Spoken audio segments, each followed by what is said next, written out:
those of you who do not know, I am Venus from Secret Frequencies. And for those of you who do know, welcome back.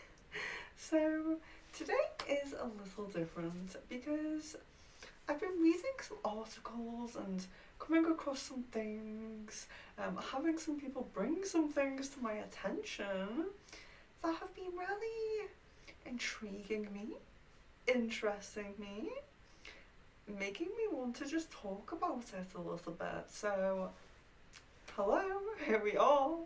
That's what I'm doing. So you can already see here, I do have an article up on the page. So I think we may go right into it. So I have linked all of the articles that I will be talking about below, and of course I will show them on the screen too. Hello Carolina, hello and welcome. So I'll be showing the articles I'm talking about on the screen, as well as just kind of, so I'm giving my thoughts about the articles, my extra insight about things that have been coming up, and asking you your opinions as well, because you can share with me, you can give me knowledge, you know? So let's look at the first article, which you can see here, is Ancient Megalithic Plaza found in the Andes. Okay, so this really piqued my interest for a couple of reasons. And the main reason is that there are many extraterrestrials. Okay, I'm going right ahead and saying it, so if you are new, yes, I do talk about extraterrestrials and interdimensional beings on this channel. So Peru is a hot spot for UFOs, okay? There's a portal, a very strong, positive portal in Peru. There are many UFO sightings in Peru, and this just really caught my attention because it seems that archaeologists have discovered a kind of new megalithic structure in Peru, which, you know, that's one thing that's really interesting about the Earth now, is that we're still discovering things. We are still discovering things, and things that we are discovering here, you know, in this Earth, are things that perhaps some of us who have astral projection experiences, psychic abilities, dream experiences, may have already known to some degree, okay? You may have already been there, you may have already experienced that, which is why I think it's even more important to talk about on this channel, because we have so many empaths, so many spiritual beings on this channel and in this community. And okay, the thing that really piqued my interest with this article, you can see it on the screen here if you do want to pause and read it in full, and just, it's Heritage Daily and it's linked below if you do again want to read it in full. But it was built around the same time as Stonehenge. Now Stonehenge is in my country, the country where I am in at the moment, and Stonehenge is also a hotspot for UFOs, strange experiences as well. So I find it really interesting that, you know, a lot of the times I do channelings, I do readings for starseeds, and sometimes when the guides come through they say, you've seen all UFOs lately around Peru. And Peru, Sedona, Australia, and around the kind of Wiltshire, Stonehenge area are some of the main areas that come up when the ETs say where they have been physically spotted in the UFOs.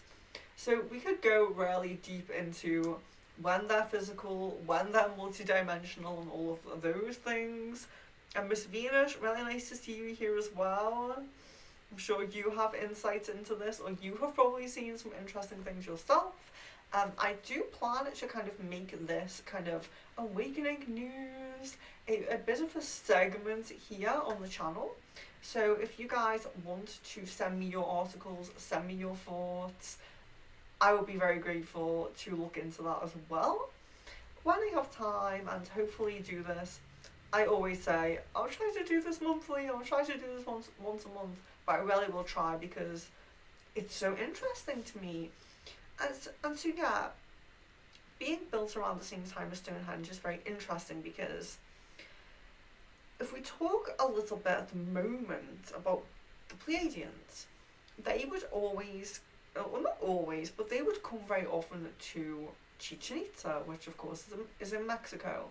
But there are very often these areas, whether it's a portal area where the beings come interdimensionally, whether it's an actual landmark that the spaceships, UAPs, whatever you want to call them, are drawn to can land on, because there's some landing ships as well, isn't there?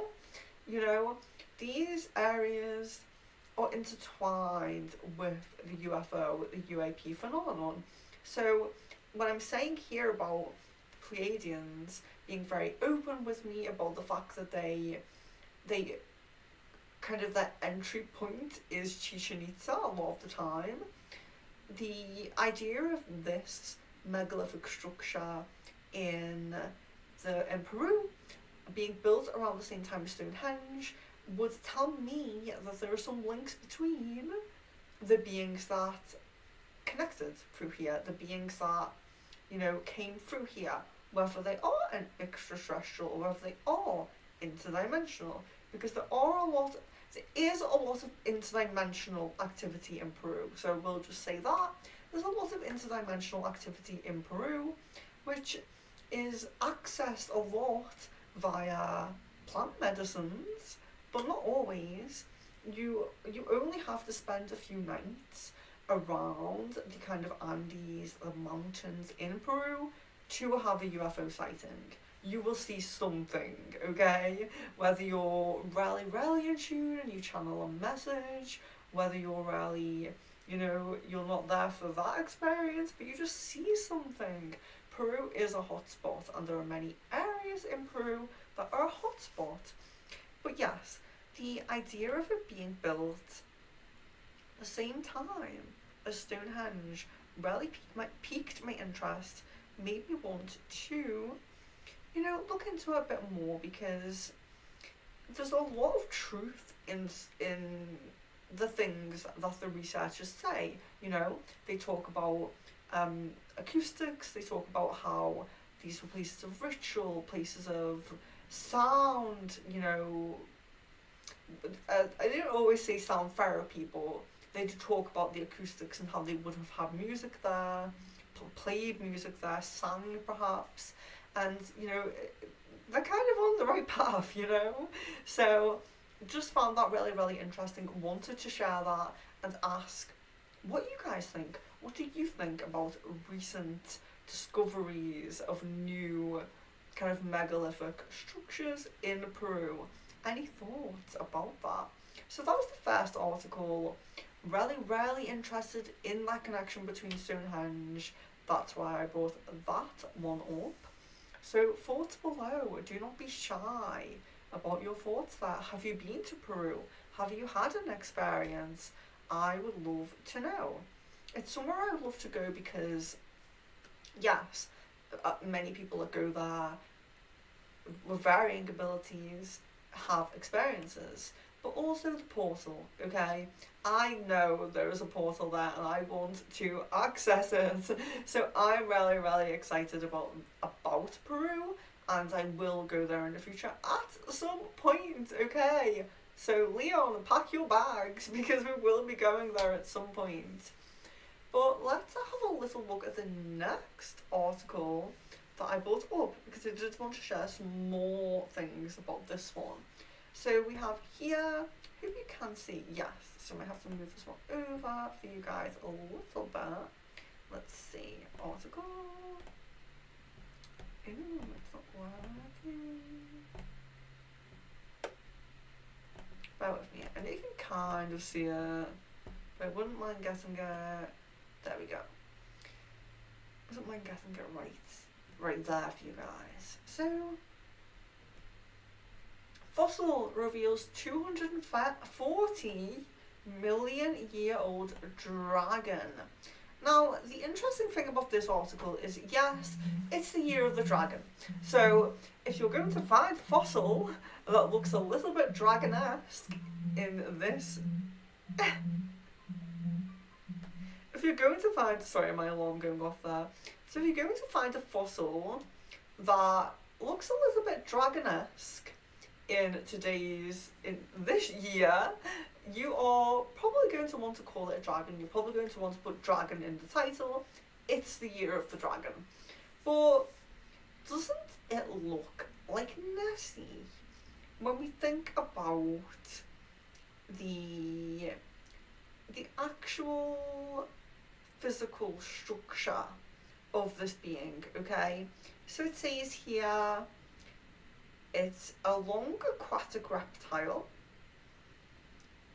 and it's dubbed a dragon because of its extremely long neck. Who had an extremely long neck? Who do we see and hear accounts of in Scotland? Because don't forget, this article here is from Scotland. So we have the... I've lost it now, but it is from Scotland. I'm sure I will find it again. Museum of Scotland. Nick Fraser from National Museum of Scotland, who was part of the international team that studied the fossil, said that this was the first time scientists had been able to see it in full, and he described it as a very strange animal. So really interesting,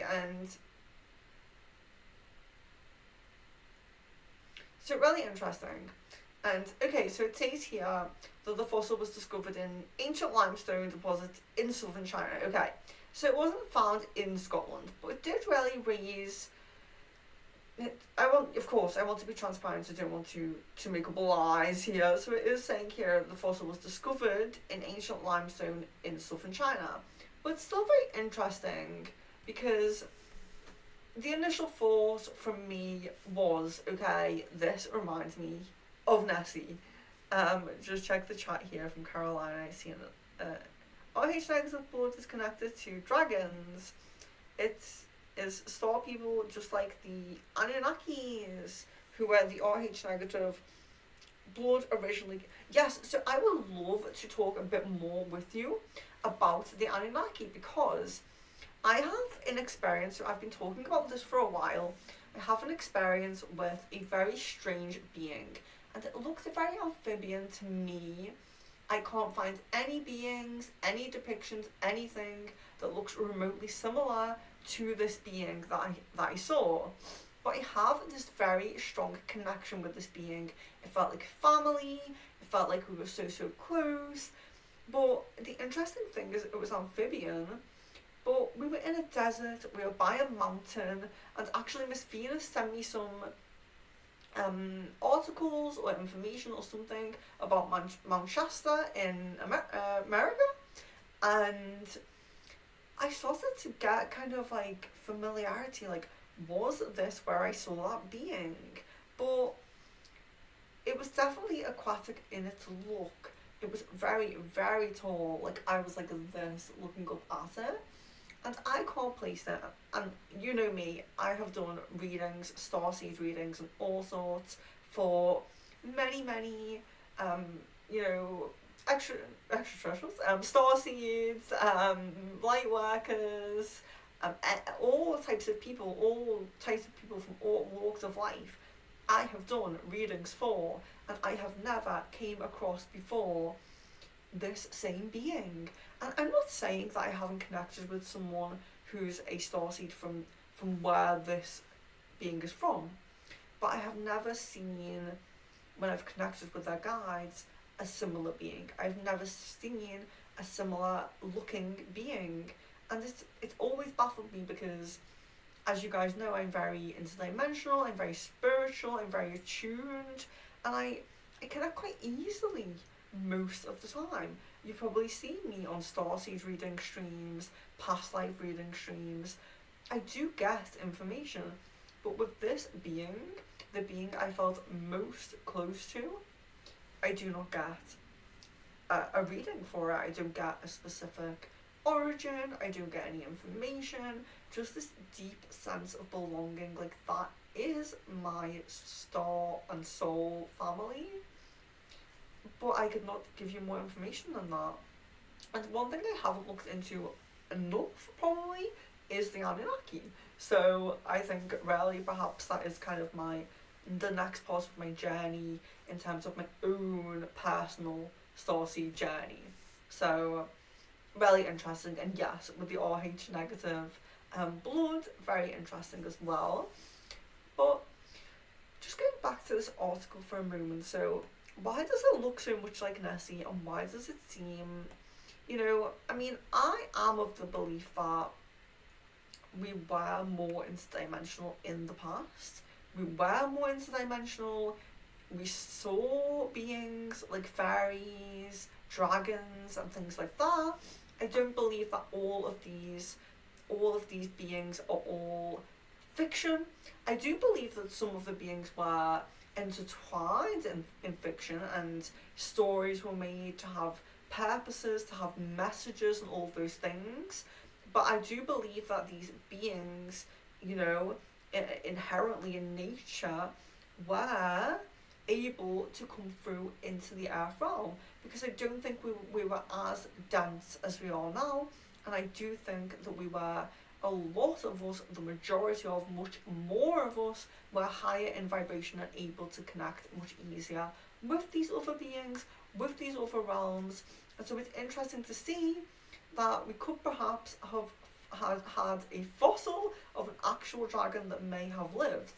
And I wanted to touch more on Nessie and on, the idea of this interdimensional being in this water in Scotland as well. Thank you, Carolina. I will watch that. I will definitely watch that, and perhaps do a stream on that as well, because I want to get more into. Still going to keep up Crystal Ball. Still going to keep up the spells and all the sessions, because I'm really interested in doing that. But I do want to talk a little bit more about things in the news, things that are coming up, things that validate our experiences, things that are shining a light on the things that us as starseeds already know, okay? So, okay, why does the fossil look like Nessie? Why does this look like a dragon or a amphibious type of Nessie being? Is all I can call it, as a Nessie being. But when we're looking at Nessie, when we're looking at Loch Ness, so this being, of course, this is 240 million years old, I think they're saying. I don't know how accurate that can be, okay? I don't know how accurate that can be, but they're saying 240 million years old. And that got me thinking, because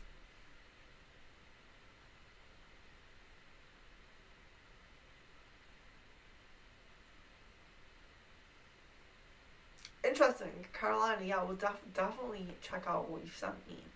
So, interesting, but also got me thinking. So, first of all, I have a little video here. Let's see if it's above. Yes.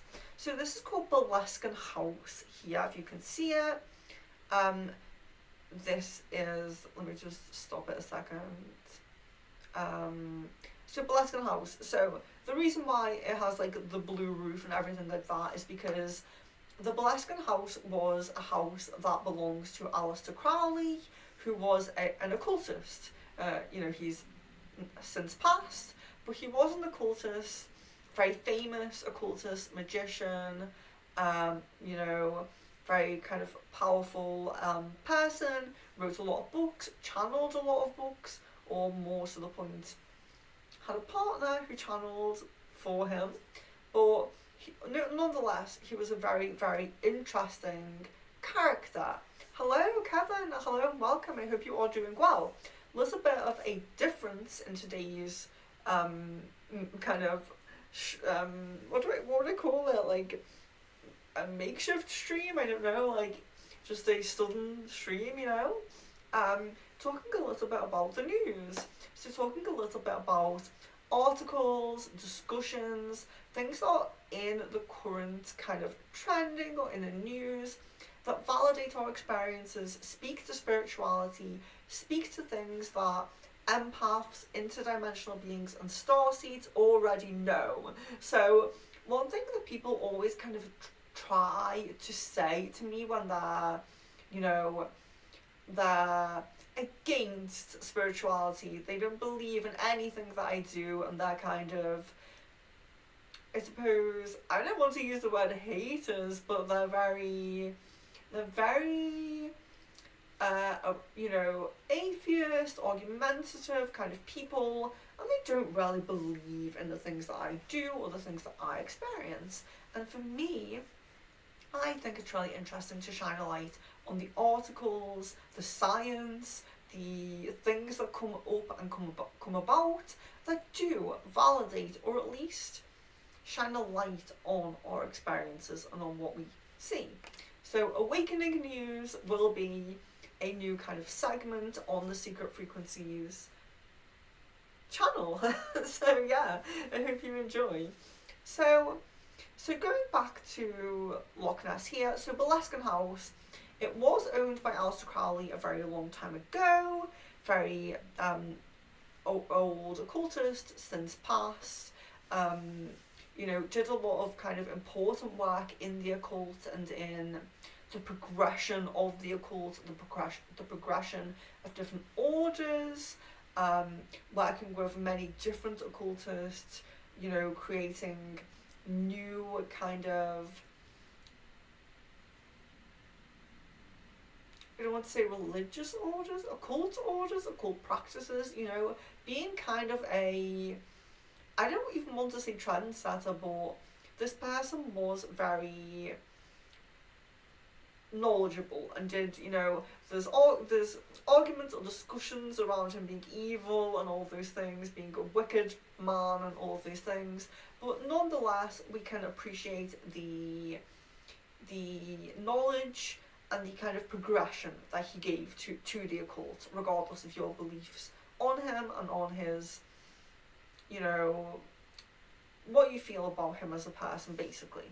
But the Boleskine House was, because of this, so he bought the Boleskine House specifically because he loved Scotland. So he loved Scotland, he loved Loch Ness, he just loved the area, and he wanted a lovely large house that he could do a ritual, which is called the Abermelon Ritual.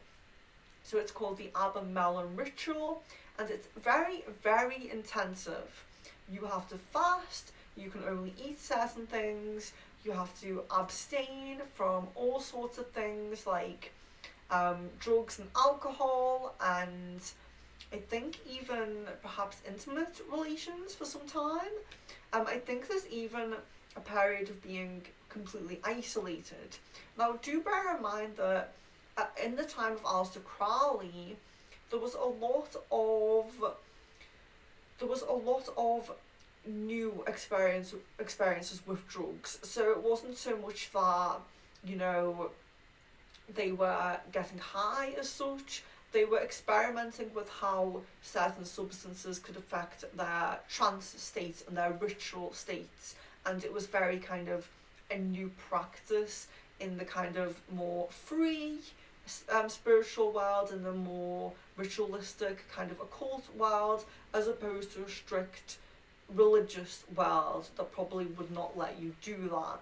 So in the end, eventually, I think he did get some kind of dependency on opiates, but in the beginning it was very experimental, to do with ritual and to do with, getting into trance states, getting into other altered states. So yeah, just to say that, because he was doing that at that period, I feel that the abstaining from those things was a bit difficult for him, because he was just beginning kind of getting into that, feeling into how that affected his states and his connections and his rituals.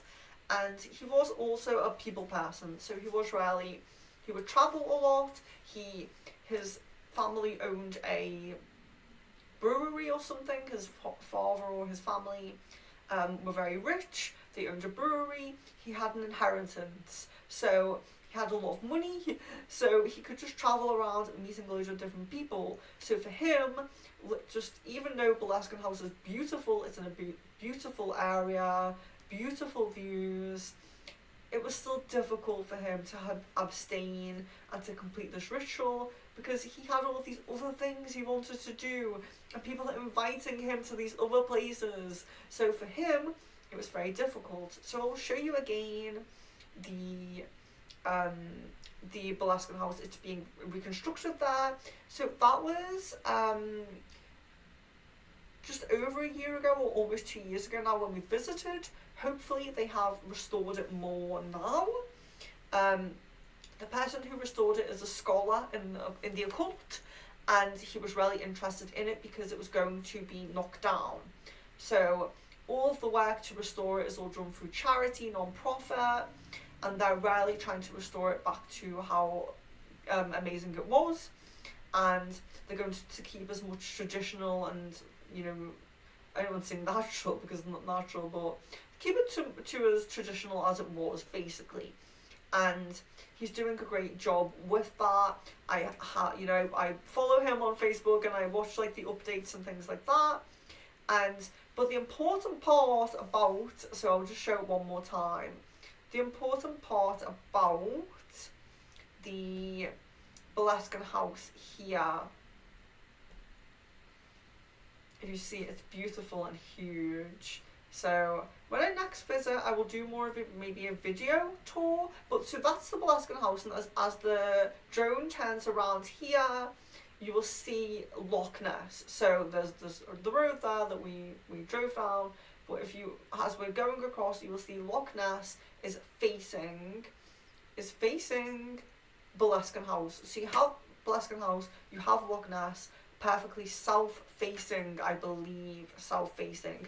If it's not south-facing, I'll correct myself in a pinned comment, because that's quite important to the Abermelon ritual. So there is me. It's a picture of me when I visited. They are in reconstruction. They were very kind to let us in while they were in reconstruction. This would have been, I think they're reconstructing it into a window, which I don't agree with, because this is the exact south-facing door, which was part of the ritual.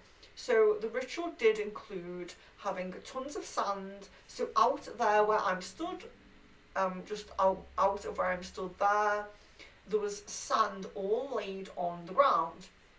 And this sand was for the sole purpose of, because he was connecting with his spirit guides, and the sand would show footprints of the spirit guides. So if you were in ritual, if you were having downloads, experiences within your ritual, and then you came out of your kind of trance, if you will, and then you looked out of the south-facing door, there would have been footprints in the sand to signify that your spirit guides had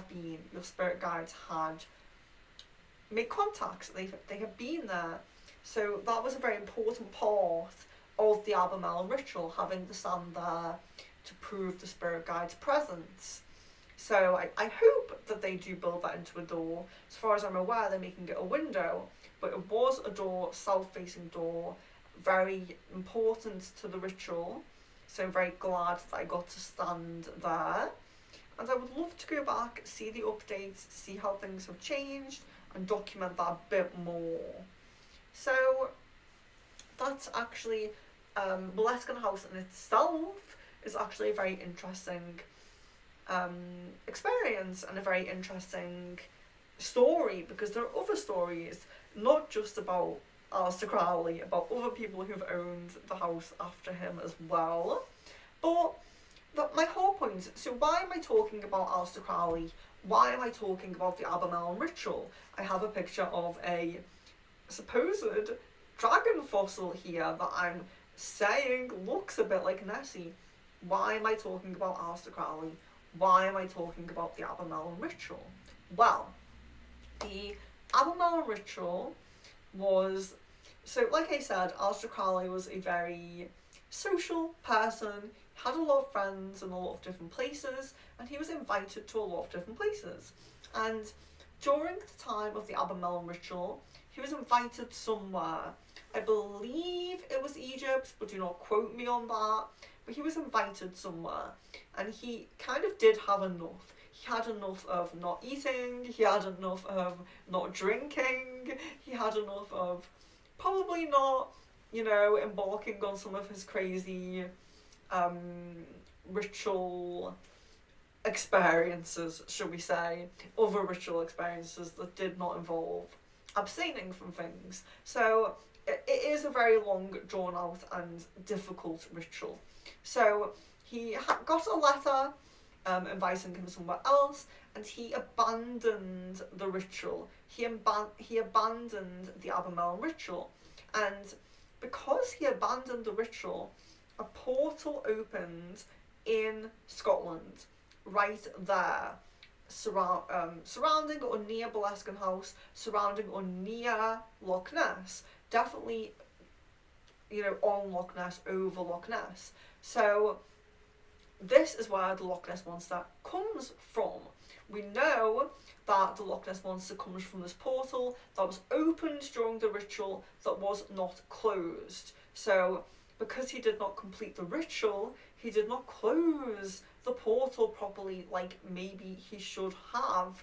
But hello Sadia, hello and welcome. So I'm going to read you guys' comments, but I do want to get through what I'm saying because I don't have any notes, and I am someone who will go off track when I don't have notes. So I'm doing really well for myself at the moment.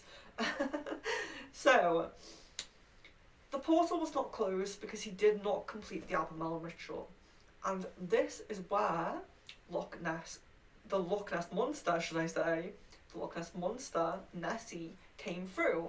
So when I saw this article, I began to wonder, because I do believe and have some experience with Aleister Crowley and in ritual, of course. He's been passed since I've been alive in this lifetime, but I do believe that there was a portal left open, and I do believe that there is some effects from that, whether you perceive them as positive or negative, but Loch Ness, the Loch Ness Monster, did derive from this portal opening. But when I read this article, it kind of got me thinking, because I had always thought there are many, many mythical beings,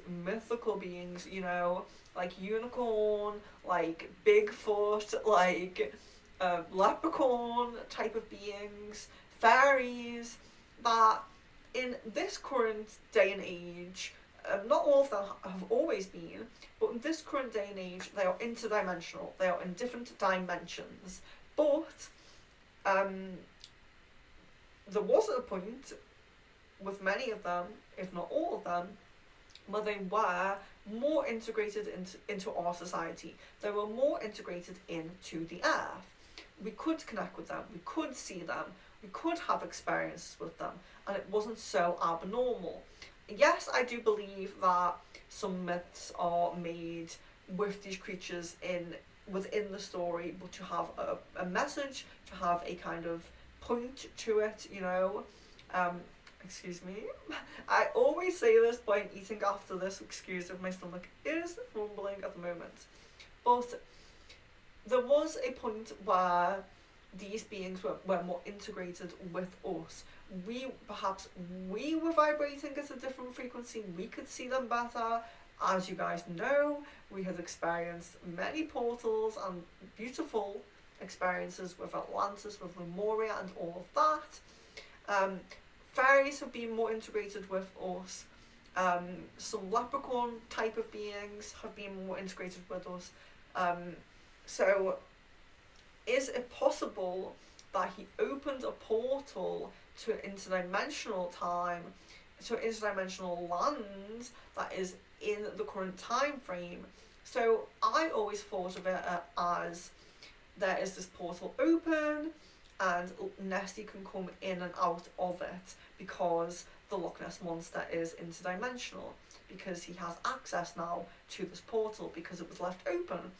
But this article made me think, what if it's not a simple interdimensional portal, but it's a time-based portal where actually what we're seeing when we see the Loch Ness Monster in the water is a view back into the past, a view back into this time when these prehistoric kind of dinosaur dragon beings were rarely on the earth, you know? So it just really got me thinking of it. For me it was very thought-provoking, because I know that portal was open there, and I know that did encourage some experiences with Nessie, with the Loch Ness Monster there. But is it interdimensional, or is it looking back into the past? What do you guys think? Do you think it's looking back into the past, or do you think it's simply interdimensional? I just thought that was really interesting and really, really thought-provoking for me. So that's the second article that really made me think and really made me want to discuss. So, excuse me. So I will just look at you guys' messages now. I have two more to show, but I will just have a little look at the messages here. Miss Venus, about the Peruvian article, Peru is in the sacral chakra point of the earth, so it's a super high energy point. And if this is in fact a dragon, we were visited frequently by dragon beings very frequently in the past. I believe they are the... Oh, I believe they are the Siakar? I will look that up. So this is why I wanted to do this and open up this discussion, because then you guys can give your input, I can go away and Google that. These are things we can even talk about on the Discord as well. But I just thought a very short kind of segment about some of the articles I found might be nice. And then you can share your thoughts with me. We can maybe delve deeper. And it's all things we can discuss on Discord as well. And the Discord, if you're not on the Discord yet, it is in the description of the video, as well as, of course, all of the articles I am discussing here as well.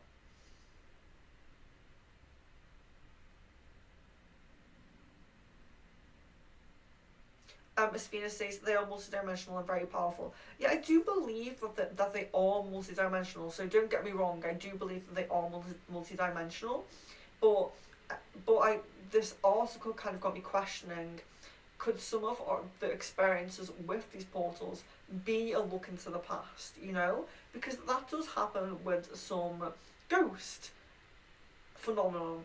So with some ghost phenomena, some people do see, because really high trauma can remain. If a building is very, very old and the stone is very kind of absorbent of energy and receptive, then a old building can actually replay things of the past. And so I know that with haunted houses, when people have these experiences in haunted houses, that they can replay these really high energy traumatic things of the past. So my question was kind of, do you feel there could be some looking into the past with these portals as well? Totally do believe that they dragon beings are interdimensional as well, so don't get me wrong, or multidimensional. And Miss Venus says positive and negative dragon beings, which I totally agree with as well. So not to discount Carolina's above message that says dragons are very real, but as a race they are very violent. I'm not discounting that because I'm sure that they are, but I do believe they're a positive as well because I've experienced that. Miss Venus says we are being visited by the positive ones who felt kind of guilty for the disasters that their fellow Alpha Draconians were causing all around the universe. Yes. They came to teach us things to empower ourselves, but some people didn't trust them because of their association with Draco, and they hunted them down. Yes. So totally resonating with what Miss Venus is saying there, but also not discounting the negative experiences that Carolina is bringing up as well. They visited a lot of ancient civilizations, like those in China and Mexico, yes. So just agreeing with Miss Venus there, absolutely correct. But what do you think about Nessie specifically, if you've looked into Nessie a little bit yourself? Is Nessie simply a multidimensional being, or could there be some past, looking into the past with Nessie as well? So just getting comfy there, hiding behind the dragon. Sadia, hello, yes, I'm very, very well. Really nice to see a few of you pop in for this, with it being my first one, wasn't sure how it would go. So let's move on to, do not hesitate to put your thoughts though, I would love to hear what you guys think. But I will just move on to my next article, but we'll look back on your messages and see what you guys are saying as well. So, The New Scientist. Okay, so all articles are linked below, like I said as well. And this one, I think you have to sign up to. I'm sure I read the whole of this before, but now it's saying I have to subscribe. I don't know why. But I just found this one interesting. Simply, maybe this will be a shorter thing to say. But listening to electronic music seems to change the state of consciousness. Better understanding the brain mechanisms behind this could improve treatments for consciousness-related conditions, as well as enabling doctors to utilise these mechanisms to reduce stress during medical procedures. An altered state of consciousness is generally defined as a change in our normal mental state, which can be brought about by trauma, medication, or recreational drugs. And so basically the article is talking about the effects that electronic music, specifically for some reason, has on our state of consciousness. Now, first of all, I think it's interesting that it's just talking about electronic music, because as you guys know, I work with sound therapy. I have many instruments that play many frequencies, tones, notes, and I do not believe that it is only electronic music. But I understand the concept, because I understand that kind of the way a nightclub is laid out, the kind of beats that the kind of nightclub music has to affect our heart rate, to affect our minds, So I do understand that concept of it. But really do feel that there is frequencies from instruments, frequencies from electronic music, whichever it is, these frequencies, these notes, these tones do affect us, can affect us in a positive way, can affect our consciousness, can help with trauma, can help with reducing stress. Exactly, yes. So for this one, I don't have too much to say about it, other than, of course, reiterating again, it's not just electronic music, and I'm just really happy, So sometimes I'll bring these articles on, and I'll really want a discussion, I'll ask questions from you guys, but sometimes I just like to have some proof here. So, I had a conversation with a person who, they kind of came onto my Facebook page, they were commenting on one of my posts or articles about sound healing, and they were kind of just saying how, it's all fake, and it doesn't work, and it doesn't do anything, and I was going really deep into citing, doctors, people with PhDs, who've looked into this, who've done studies on this, and who've written books about the benefits of sound healing, the benefits of frequencies and sounds travelling through your ears, down the vagus nerve, and affecting the correct areas that the sounds need to and want to affect. So there is scientific basis for sound healing and sound therapy. People just like to overlook it, and I don't discourage people I don't discourage what I do as being a complementary therapy, okay? So I'm not going to say to someone, don't take any of your medication, just come for a session with me, everything will be fine.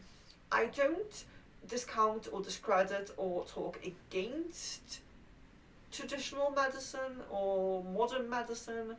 Modern medicine is the right term, I think. I don't talk against it, I don't.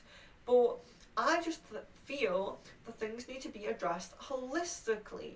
And yes, I do feel that there are some cases where there's no need for modern medicine. I do feel that there are some cases where, you know, people are being pumped full of drugs that don't need it. I do think that. But, you know, as a whole, surgery is amazing, or progressions in medicine, or progressions in, you know, coming from using herbs to extracting specific extracts in specific quantities to you know, prescribe to patients. Not against it. I'm not against it. But I do really appreciate articles like this shining a light on the truth that music is a healer. Music is a benefit, you know, and not just I do like to tell people, when you're feeling sad, what do you do? And a lot of people say, put on my favourite song. Put on my favourite song, chill, listen to it, listen to my favourite album. Or even, I put on my favourite song and I have a little dance around my house, you know? Music with movement is even more powerful than just music alone. But that's interesting that people will say that when you ask them, what do you do when you're feeling down? But still, there's this disconnect between sound healing being a benefit, being a valid treatment, yes, many times alongside other treatments, but a treatment nonetheless, okay? And Miss Venus says, I absolutely believe in portals, so very possible what you're saying. A couple of people that I know personally have dragon spirit guides, and they help them with clearings of negative energies. They are super powerful. Yes! And it's the year of the dragon, which is why I think that article was put up there. And I do believe in positive dragons. I've connected with some of you guys who have had dragon spirit, dragon energy around you, and it's being positive. If it was negative, I would tell you, and I would be like, you need to cleanse this. But many of you guys have had positive dragon energy around you, and I totally believe it, I do. And there's definitely some draw with me, because I always celebrate Lunar New Year. I always celebrate Lunar New Year, you know, Chinese Lunar New Year in some way or another, because I love their celebrations, I love the way they celebrate, I love their energy, I love what they do, especially in areas near me. The celebrations are very amazing. But there's something different about the Year of the Dragon. There's something so powerful about the Year of the Dragon. That is why, if you are a member of this channel, so I haven't thanked the members in this stream yet, so I will do here. So I know not all of you guys are on 3 months yet, but for those of you who are, you are receiving a Year of the Dragon fortune card. So it's not a fortune cookie, it doesn't have a cookie, unfortunately, I'm sorry about that. But a Year of the Dragon fortune card. So some of you, so they'll all be nice fortunes, no one's going to get a bad fortune, but they will all be a bit different. So Watch Geeks, Sid and Kaylee, I believe, have already received theirs.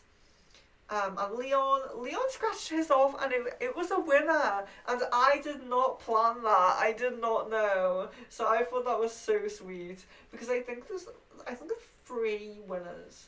So if you get a winner, you must let me know. But there was something that really drew me to the Year of the Dragon more than I am usually drawn to the Lunar New Year and the Lunar New Year celebrations. I was just more drawn to the Year of the Dragon. So very interesting.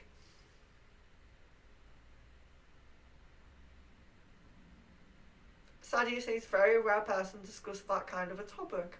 Yeah, well, I really do want to shine a light on some maybe more obscure topics that people probably do overlook, because don't forget that, these articles, they're pumping out so many different articles a day.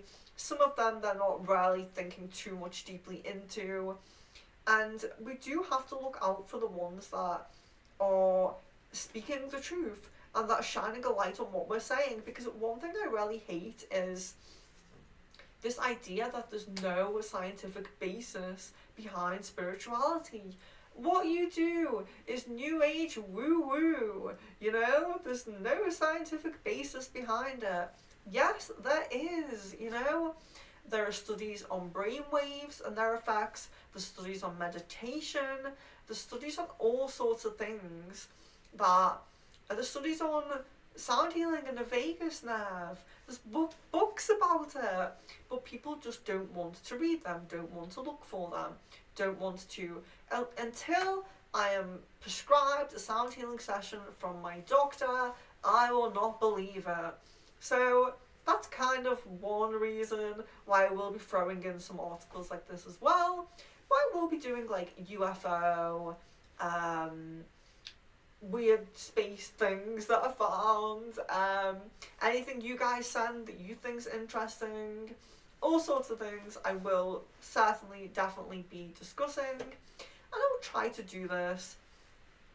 I'm going to say once a month for now, because I have Discord group chat once a month, mediumship once a month.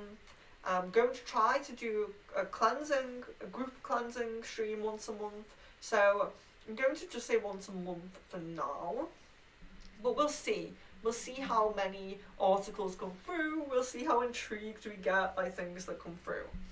So let's just carry on with these. Kevin says, I love sound therapy the most. Me too. I'm so drawn to it. Although in my own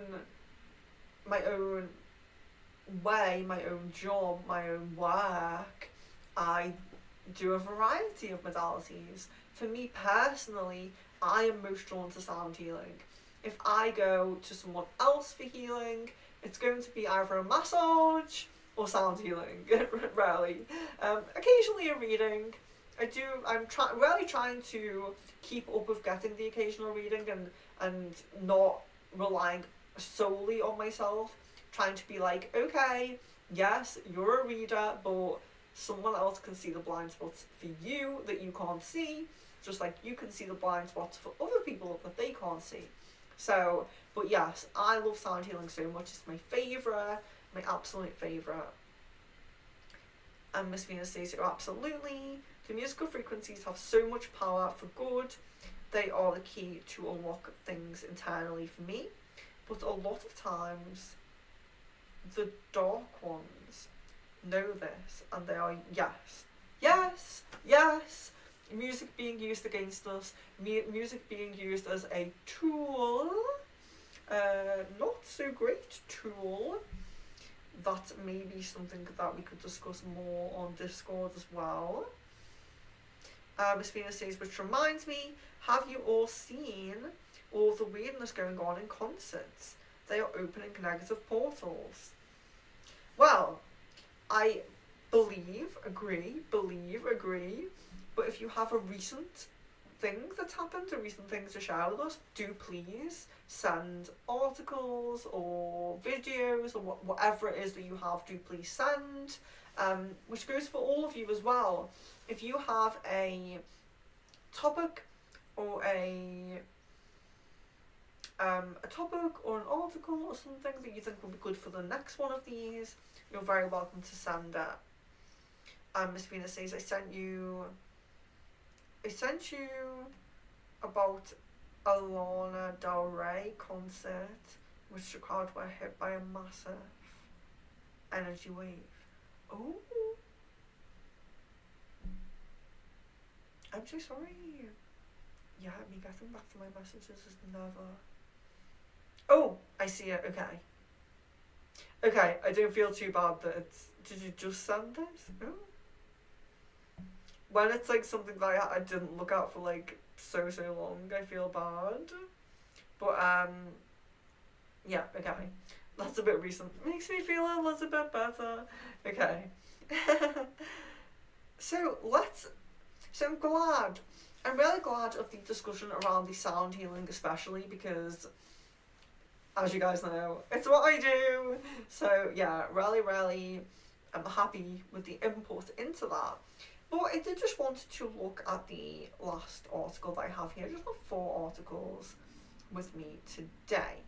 So this is The Guardian, and this is Go With Your Gut, the science and psychology behind our sense of intuition. Now, there's not really too much that I would have to say to you guys about this, but I feel that sometimes, so when you get, let's say a couple, this is going to be my example, a couple, okay, doesn't matter the genders, one of them's very intuitive, one of them is very scientific and, 3D, let's say, and the intuitive one says, this just doesn't feel right, the vibes are off. And the logical one says, we're just driving to my mother's, there's nothing, we've done it a million times, I think you're being silly, let's go. And then something happens, Could be a car crash, could be, what could it be, up to your imagination what it could be. But there are a number of people who are just not very intuitive, or they've ignored. So everyone's intuitive, scratch that, everyone is intuitive, but some people ignore their intuition for so long that the sense stops coming up. Okay, if you ignore it, you suppress it, it dampens, it weakens, it dampens, it just, it just dampens and it weakens. There's not much more I can say about that. If you ignore it for so long, you are suppressing it. And a lot of us are kind of taught to do this from a young age, when we're told things like, it's just a dream, it doesn't mean anything. Or, other things like school teaching us to be more logical and not to, if there isn't a logical explanation for it and it's just a feeling, then it's just a feeling, it doesn't mean anything. But this article is, I appreciate it because it talks about, so from when deciding where to have lunch to choosing to walk away from a danger you haven't even identified yet, intuition plays a part in our lives. And one thing I do like about it is it says, so it does talk about a scenario of a woman walking home at night, there's a unsavory person around her, and she's kind of pushed, drawn to perhaps go in a different direction, going down a main road instead of an alleyway perhaps, so that she doesn't have to face danger. Because a lot of the time when this happens, it's scenarios where people are alone. They feel like, if I cut through this park, I'll get home quicker. If I cut down this alleyway, I'll get home quicker. And something tells them, no, you can't do that because that is dangerous. There is someone there. And they are the most important moments that intuition comes up. Of course, in our intuition tests, we are focusing on really heightening that intuition so that we can use it even more, you know? Not just to save us from something negative, but to help us onto our most vibrant, most positive path, to connect us to our guides, to let us know people's intentions, you know? With the intuition test, we're really focusing on heightening that to the best of our abilities. But I like this article because it says somewhere that we've all had these experiences. So it's very kind of,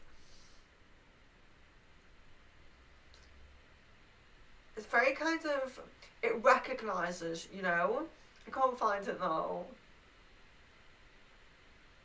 Everyone has a story like this, it says. Everyone has a story like this, and that's so true, and I feel like that's so true. And when I'm in a situation where I'm talking to someone who's not spiritual, not very empathetic, not particularly a, you know, in tune person, you might say, I do kind of drive my conversation to lucid dreaming or any spiritual experiences they've had or any psychic experiences they've had, and I do kind of try, if I can, to guide the conversation in that way, just to see, you know, this person is a really logical person. This person is someone who wants to talk to me about football or reality TV and things like that. And for me, I'm trying to see where they are at a spiritual level, just for fun, and just to see, have they experienced something like this? And I would agree with this article that everybody has had something like this happen. But you don't want your intuition to only be when you're in severe danger. You don't want your intuition to only be when it might be too late. Which is why I do think that intuition testing, third eye meditations and all of those things were important, very, very important. But I really appreciated the article, really appreciated that this is, you know, a very mainstream kind of article, and it's saying that everybody has a story like this.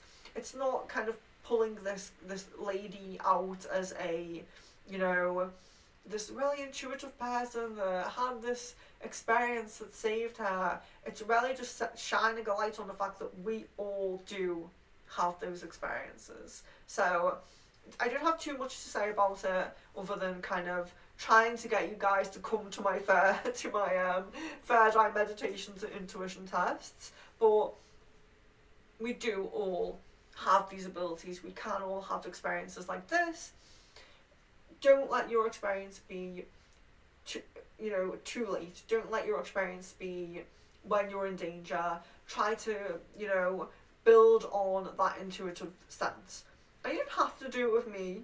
You know, I'm not saying I'm the only person that can do this for you. You have to come to my sessions. I would love you to. They're free. They're on YouTube. They're free. But do it in your own way. If you have your own way to build your intuition, if you have your own way to work on your third eye, do it. I'd love to see it. I'd love to know that that is happening and that you guys are doing that. Excuse me. My nose. It's like whistling. So Miss Venus says, the musical frequencies have so much powerful good. There is a key to unlock things internally for me, but a lot of the time the dark one. Yeah, sorry, I read that before. Which reminds me, have you seen all the weirdness going on in concerts? So we'll check out that article, or check out what you've sent me, and maybe add that to the next one, because keeping up some level of theme around sound healing and sound, the benefits of sound, or the negative sides of sound even would be really good anyway.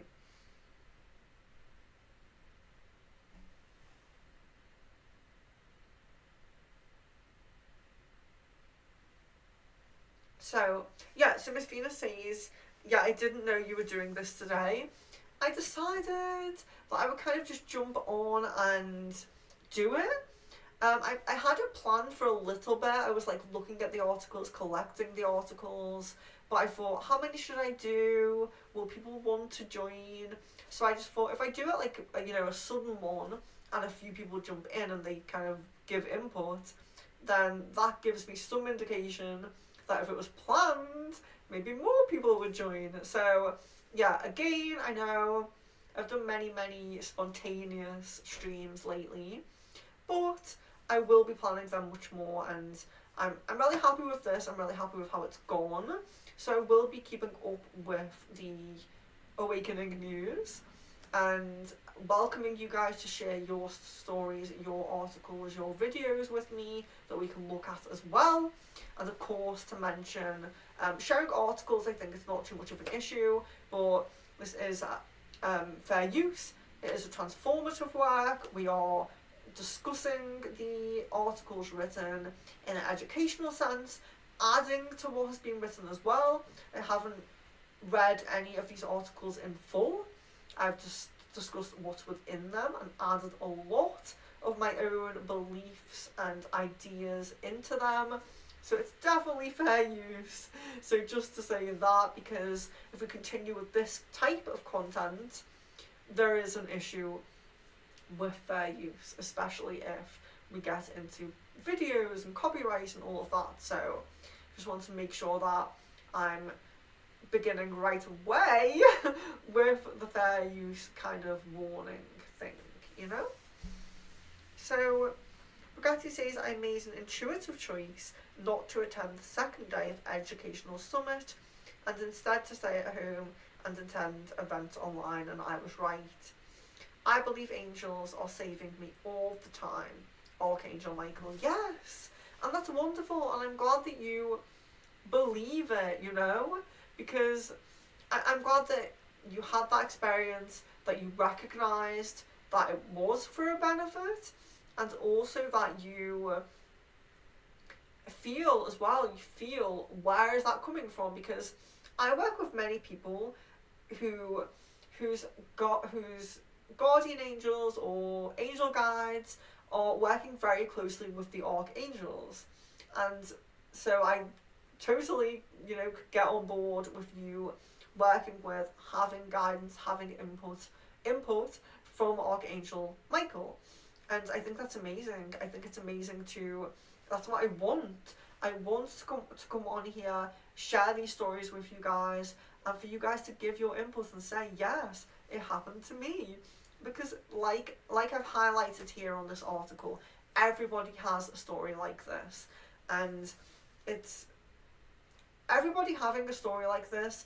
Anecdotal evidence isn't always the best kind of proof, But when everybody has an anecdotal story, we can't ignore it. It's not like, oh, my friend's aunt's mum's best friend's brother had this experience. We have all had these experiences. So it's very, very, very important and correct, Miss Venus says wakey wakey news. That's what I'm calling the next one. Wakey wakey news. Absolutely. That's what I'm calling the next one. Okay, so they're the four articles I bought for today. Didn't want to make it too long, didn't want to blab on, like I usually do. So, so if you do have any articles that you have read yourself, that you feel are, important to this kind of theme, kind of like awakening, kind of like awakening, spirituality, self-care, self-love, positive mental health, you know, anything that you, spirit guides, just anything, any kind of articles that you come across, anything that you think would be interesting to discuss, you're very welcome to send me the articles and I will bring them up on the stream. I will schedule in the next one and be looking out myself for these articles. And one thing I did want to ask, so I'm kind of in this space where I'm on YouTube. I'm going to be very, very careful because I really like YouTube. It's my favourite platform. I love the community that we've built here. I love how it continues to grow. So going back to the fair use kind of issue, I do want to be very, very careful with YouTube. But what I am going to do on Twitch, if anyone is interested, is take a more humorous approach to some things. So if there is any kind of things in the news, reality shows, anything that's anything. I mean, it doesn't have to be really light-hearted, but my idea is to maybe make it a little bit more light-hearted, but take some more of this kind of talking about trending topics, things that like, you know, in the news and trending, taking them onto Twitch, just in case I get any kind of copyright issue. I would rather it be on Twitch than on here, because I love it here and I don't want to jeopardize my YouTube because I love it. But another psychic put me on to a very interesting reality show. I don't know if this is an old show or if it's on at the moment, so if you guys know, please do comment it. But there's a show apparently, well, I say apparently, I did Google it, so it is a show called the Pet Psychic. The Pet Psychic. And I thought that might be something more Twitch esque, if that's the right word. You know, something more, if I do more light-hearted, jokey kind of things on there, and we bring our articles, our more important things on here. But yeah, the Pet Psychic, apparently it's just completely, you know, crazy, and they don't believe that the lady is like real, you know, they think that it's fake.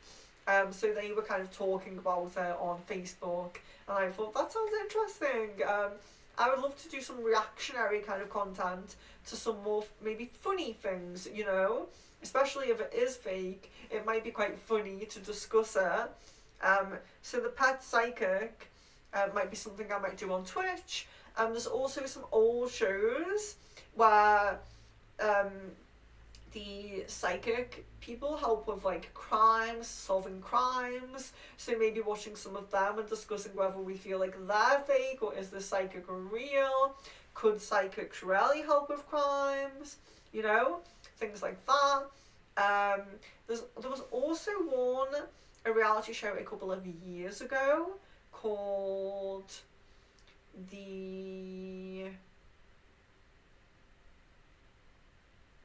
I can't remember what it was called now.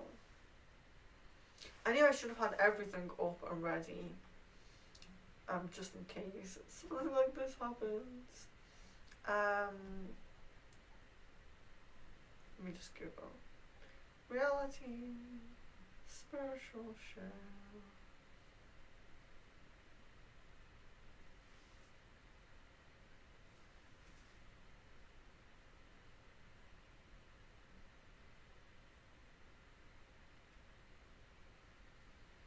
It was a reality show, and it was about people receiving spiritual healing. It was kind of like that they were all, I don't know if they were like how they were kind of, they came to the show. I don't know if they applied or if they were like influencers or something like that. But they came to the show, and there was a lot of spiritual healing going on and things like that. And I just think that would be interesting as well, because okay, that's not very much humorous, because a lot of that we would resonate with and we would agree with, but I thought things like the last resort, I think it was called. Wait. Or the resort.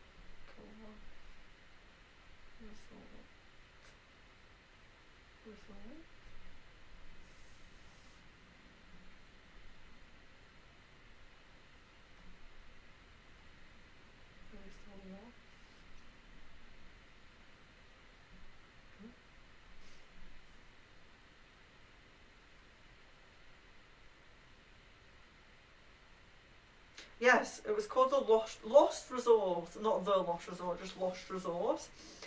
So it says here, a group of strangers who are immersed in a 3-week Costa Rica retreat led by a colourful team of alternative healers. So I thought it would be interesting because alternative healing is a very broad umbrella, and even though you may believe in Reiki and you may believe in sound healing, there may be some spiritual healing that you don't believe in, or that you don't agree with, or that you're wary of.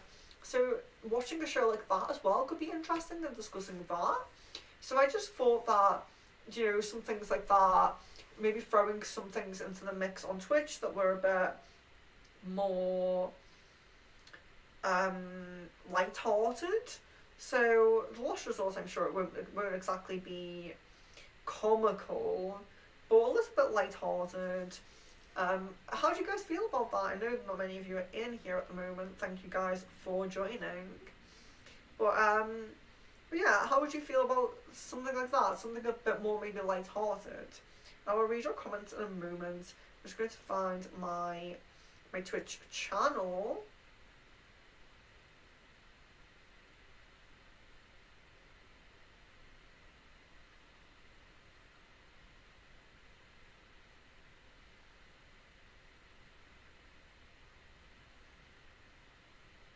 Oh.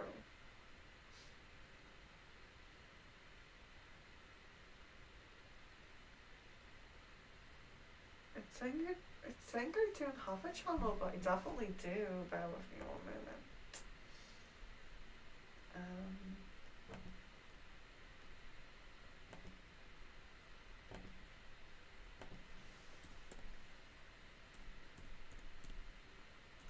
I'm gonna just read your comments whilst I do this.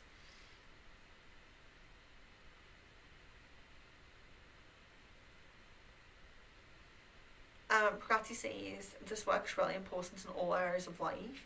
We should be able to clearly see what we need to do next, but many of us are blocked. Yes. Miss Venus, I definitely would like to know people's opinions to some of the people out here doing light language and getting super famous and super mainstream with it, going on TV shows and all. I'm immediately suspicious of their ego and intentions. Yes. Yeah. That's one thing that I would really be wary of as well, because it's something that as soon as one person does it, I feel very discerning of channelers, but then light language, I suppose it's a whole new thing, because you're already going to be, unless you're kind of channeling that yourself, it's already a bit of a disconnect between you and them, I do rarely, resonate with some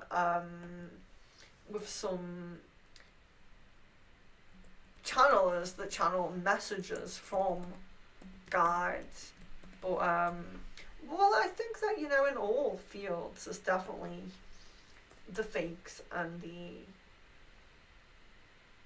I don't know why I can't find my channel at all. I could find it like last week.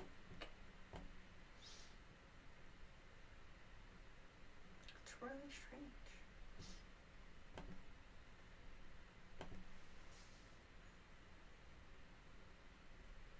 Oh, but let me log in.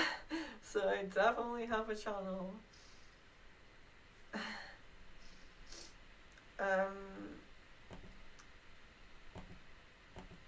Okay. What's going on?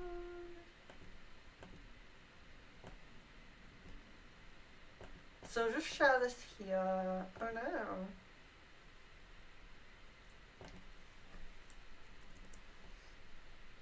I will still be doing this kind of thing on here monthly. But there's my Twitch as well for anyone who is interested. Theodora, hello!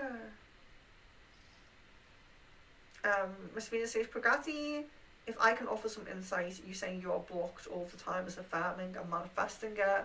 I honestly used to be like that, but I understood I'm not blocked, I'm in training. Yes. I do believe in that. I do feel, I think Pragati does know that there's a little bit of solar plexus, self-work, kind of self-belief to do, to work on a little bit. I agree and I believe in that as well. Our words are spells and our words are affirmations in the sense of the frequency that we say them. So of course it's okay to sometimes have bad days. It's okay to sometimes say negative things. It's okay to express anger, sadness, and all of those things. No one should ever tell you to not do those things. But there's a frequency level to it, and by frequency I mean the quantity of times you do it. Not, I know I was talking about sound frequencies a moment ago, but the how often you do that. So if you're doing negative self-talk every single day, definitely you are affirming negative things for yourself. If you have your down days where you do feel down and then the next day you're like, no, I've got this, I'm a strong, divine, feminine, then that's okay. But if it's, a kind of consistent or frequent negative self-talk, it definitely does need work.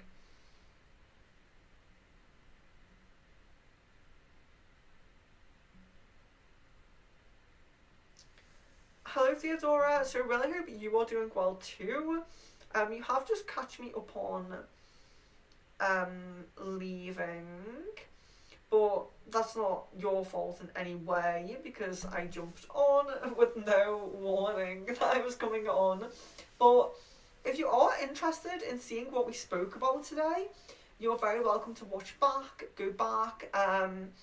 So we've been talking about four articles that I came across and thought were interesting to talk about, and what we kind of decided that we're going to continue to do is talk about interesting trending topics or things in the news that shine a light on spirituality or alternative healing modalities or interdimensionality or multidimensionality, just anything that intrigues us, aliens, UFOs, manifesting, anything that intrigues us, that, makes us kind of feel validated, or perhaps it's something we don't really agree with and we want to talk about why we don't agree with it and why we don't resonate, So it can be either way. But yeah, so if you do want to look at the topics we discussed, you're very welcome to go back. I'm going to schedule the next one of these. So this was a test. But I'm going to schedule the next one now that I know there's a little bit of interest. I'm really excited to look out for those articles and look out for you guys sharing articles with me as well. So we could always do catching up with things we've already spoke about as well. Like Miss Venus said, she sent me the article about the Lana Del Rey concert as well. So I will look at that and perhaps we could, expand the discussion there as well. And if you do find anything intriguing that comes up on here that's a little bit too not for YouTube, maybe against guidelines, if it's about the powers that be or anything like that, make a note of it. We can discuss it further and more deeply on Discord as well. So this would also be quite a nice kind of, short, light-hearted discussion. And then maybe on Discord, if you had any deeper, more like I said, more, you know what I mean. We could discuss on Discord if it's a little bit more kind of like that. So, yeah. So do let me know if you come across anything, if you find anything, if it's TV, articles, anything you find, other YouTubers, you know, anything you find. We're very happy to discuss it, and yeah, keep this up as like a monthly kind of thing. And like I said, we'll do a few more kind of light-hearted ones as well on Twitch. So things like the pet psychic and silly things, we will do some more of those things on Twitch. So if you just look a little bit further up in the chat, I've linked my Twitch there. If you're not following me on Twitch, if you have Twitch, please do follow me, and hopefully we'll do a few more kind of trending topic kind of things on Twitch. So just before I go, I'll read your other messages here. Brigatti, yes, I had a healing with Venus. It's very lovely to connect with you. Still waiting for things to settle down and see the effects in the long term. Yes, it was just a couple of days ago, so do need to settle a little bit. Theodora says, yes, I'll watch it. Sounds very interesting. And do let us know if you come across anything that you think will be worth discussing. Miss Venus, yes, if we truly believe we are blocked, then we are. But in reality, we are not blocked. We choose to think we are because of our fears, beliefs, or anything internal. Yes, and that can also just keep causing delays as well. So your guides and everything might really be helping you, but your kind of mindset around being blocked is just delaying, and your guides are like, no, and they're trying to help. Brigatti says, which course can I take to allow me to access my intuitive guidance and creativity?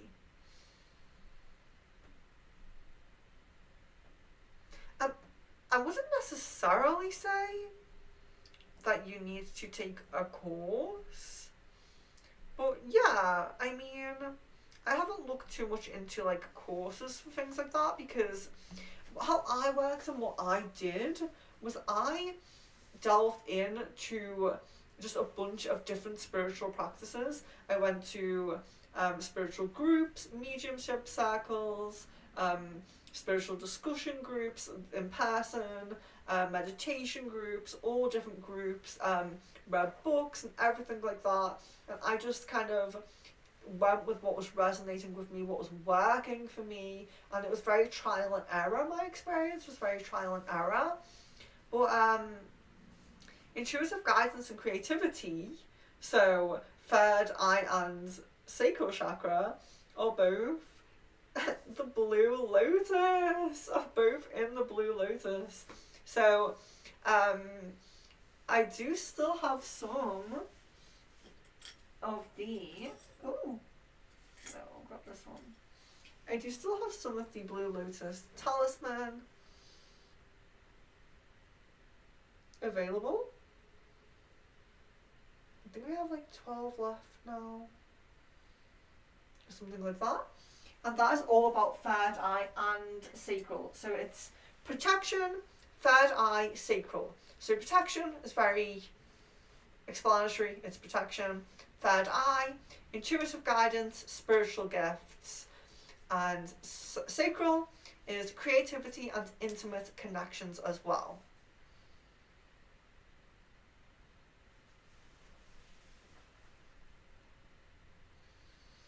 Theodora says, how do you find these articles? On my phone, if you like swipe to the side enough, it just brings up like kind of in the news things. And I think that it has like a bit of an algorithm, so when I've been clicking on ones about space, about archaeology, about sounds, I think it's been giving me more of those as well because I've been clicking on them.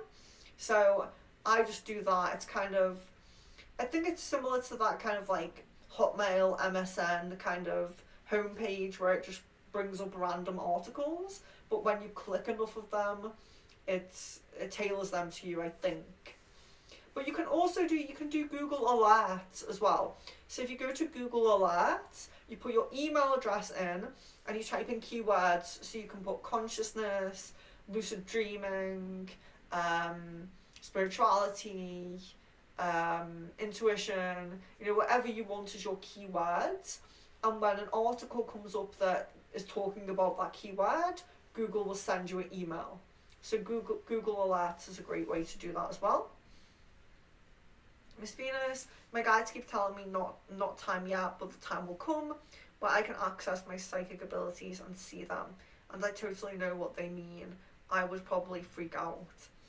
Yeah, and that's a good place to be in as well, is that some people want to rush it too much. Some people are too scared and want to tread very, very carefully. So it seems like you're in kind of like a middle ground where you have a little bit of fears, but as well, you're accepting that's not your time yet, but you will get there. And I think yet is a very important word on this journey as well.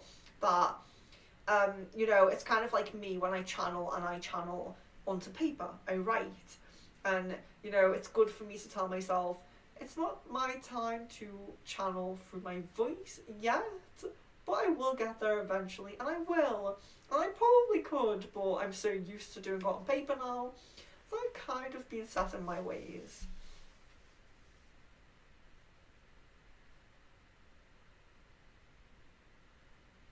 As Venus says, Pragati, I think we just need to meditate more and practice getting clearer in your mind and try connecting with your higher self. And Pragati says, I don't want to channel, I want to speak to my higher self and divine intelligence. Yeah, nobody has to channel. If I mention channeling, it may just have been like an example. Pragati, yes, exactly, Miss Venus, yes. Miss Venus is really great as well, very knowledgeable as well. Really loved listening to Miss Venus on the Discord. So I hope you guys can make it on the Discord on the 29th as well.